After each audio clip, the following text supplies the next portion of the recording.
Dr. Frene Genwala has passed away at the age of 90. Let's continue to reflect on her life. We're now joined by the former public protector, Professor Thuli Madonsela, to share her earliest memories. Prof, thank you very much for availing yourself. We're also joined by ANC veteran Snuki Zikalala. Sir, thank you for joining us this afternoon. Prof Madonsela, perhaps let me start with you and how you were introduced to Ginwala.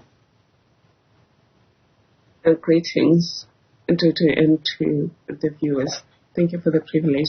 I was introduced to Mama Frene Genwala in the 90s. Maybe firstly I should just say that heartfelt condolences to close family members, friends and colleagues of Dr. Frene Genwala.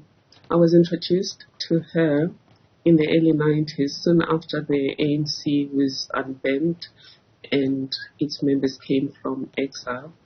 We worked together on issues of gender equality, several conferences on putting women on the agenda. We worked together on selling the idea of a substantive notion of equality. And eventually, she was the person who recommended me to the National Assembly to be one of the 11 core technical advisors who assisted the National Assembly to draft the constitution that we have today. Mr. Zikalala is also listening in on the conversation. Thank you, sir, for availing yourself. What do we need to understand about what influenced Ginwala's politics? Yeah, well, deepest condolences to the family of Frene Genwala, her family, and those who worked closely with her. I think for us, we're really saddened about her untimely death because she was a formidable character. As you know, that in 1994 until 2004, she was the Speaker of the first non-democratic parliament in South Africa.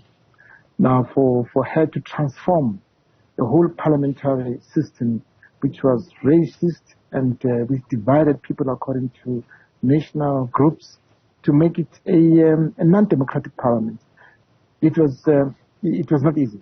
It was not easy, and to change the mindset of a number of Afrikaners who were used to the old ways of doing things in parliament. I think she was very firm, and she was committed, and she worked with Comrade Baleka Mbete.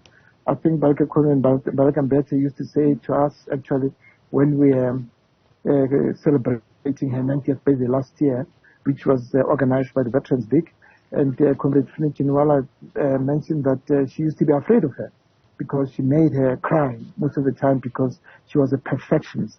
And so I think we've lost a hero in the country. We have lost the first speaker of a non-democratic South Africa. We're really saddened that our stalwarts are leaving at a time when the movement needed people like her, people who will put discipline within the structures of the ANC. As you know, sometimes things fall apart, but she was a very disciplinarian, was a person with impeccable principles and credentials. She was a person who was committed to the values of a non-democratic South Africa, and a person who was much more touched by the plight of the poor and wanted to see South Africa being a free and a democratic country. Prof Madonsela, what influenced her politics and what influence did that have on your life? Well, she was the product of apartheid, and you would know that although her original background was communications or journalism, she had a very strong leaning towards the law, worked very closely with O.R. Tambo in exile. And when she came back to the country, I would say that she had been influenced a lot by the approach to democracy by the Nordic countries, because she was part of the cohort that knew that South Africa will only work if it became a social democracy.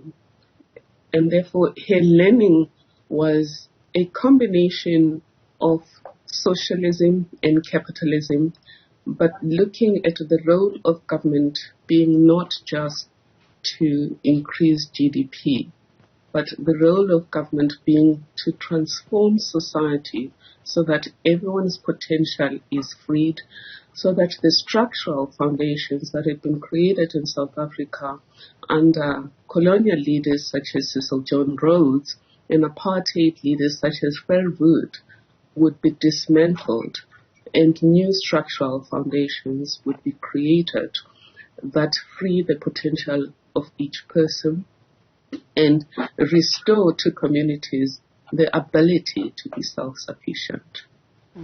Unfortunately, that's all the time we can afford for this afternoon, but thank you very much to Professor Thuli Madonsela and ANC veteran Snuki Zikalala.